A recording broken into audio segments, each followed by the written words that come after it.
So there's a couple of bills, so I have a busy docket. Number one on my agenda is the Inspector General. My colleague Leader Chippendale's the number one on the bill. I'm going to be number two. We build a very balanced budget, and I'm very proud of the budget that we build, but once the money is released, we have no idea how well it's being spent. So I think that's really important that we have someone on oversight watching where all those dollars go. I have another bill. It's called the Kids Code. I have a little fact sheet here in case you're interested. Essentially, it's to keep our children safe when they're online. 97% of teens are online every day. 75% of them get unwanted DMs or direct messages. Unfortunately, lots of them are sexual in content. So I spent a lot of time talking to a woman in Vermont who has put this bill forth. They passed it in Vermont. I've talked to the Business Coalition, the AG's office, the ACLU, the Pediatrics Association, and Leader Chippendale to make this a bipartisan bill. I think it's really important. I'll share my fact sheet with y'all so you know what I'm talking about. I have a few extra too. I think that's really important for our children. It's passed in 3 states. Hopefully we're number 4. Did I give you enough? Okay. Yes. While we're talking about kids, I'll just talk about all of my kid bills. So regional transportation is not a guarantee for us here in our rural districts. I like to compare us to Central Falls. Central Falls is 1 square mile, whereas Chariho is 120 square miles. Our kids don't have the luxury of walking to school, and this is not a guaranteed payout from the state every year. So essentially our school districts have to kind of go build a budget and hope for the best. And it's unfair for our community to have to go in blind like that. So this would amend our how we allocate for our schools. I put that in last year. Another bill that I'll put in again this year is a 6% regional bonus. I think right now, while we have declining enrollment, it's important to incentivize regional schools. A lot of school districts are trying to figure out where they're going to get the money from. Look at Coventry, for example. They could really benefit from regionalizing. A 6% bonus would be great, not only for us, but for all the other school districts that should regionalize.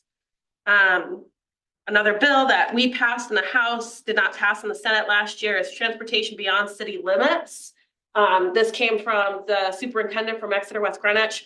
Essentially, if you have, you're transporting kids, let's say all of a sudden my son decides he wants to go to Davies. It's the responsibility of the school district to transport him. Right now, they have to use a bus that is from Ride. They don't have the opportunity to use a bus in-house. In Exeter West Greenwich, we have buses in-house. This could cost half the amount. So this would allow school districts, if they have the buses, if they have the resources, to use them within the district, save money that way. I have another bill, student safety and behavioral committee bill. It would be, I'm going to talk more about it with the school committee, but essentially each district would create a committee to talk about, let's say a child is disruptive in a class. Instead of just going to the principal's office and then being sent into class, there's an actual policy for behavioral health issues. This is after COVID, we've seen in our children the need.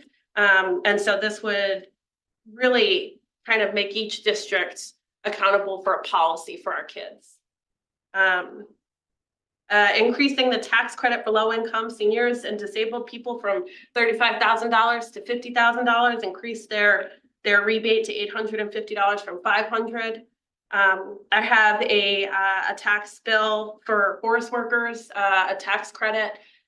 We passed it in the House 2 years in a row. I'm hoping to pass it for a 3rd year. Maybe we can get it done in the Senate.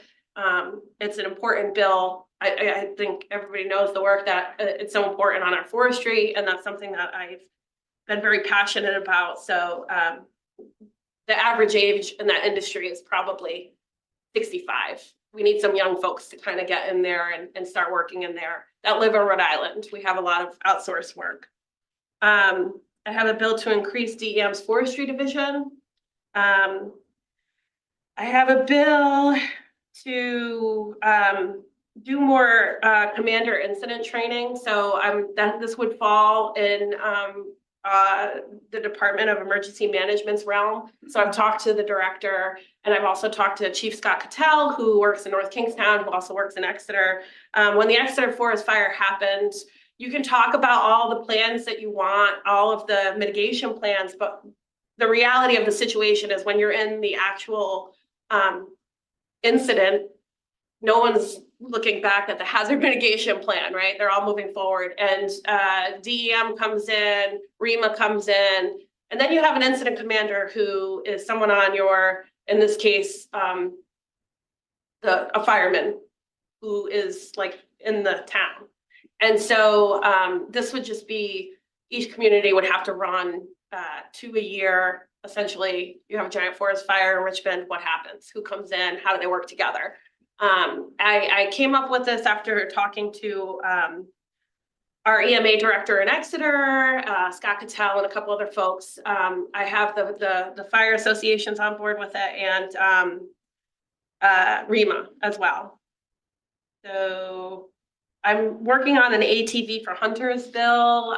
That came from a constituent that's really interested in using his ATV when he's hunting on state land.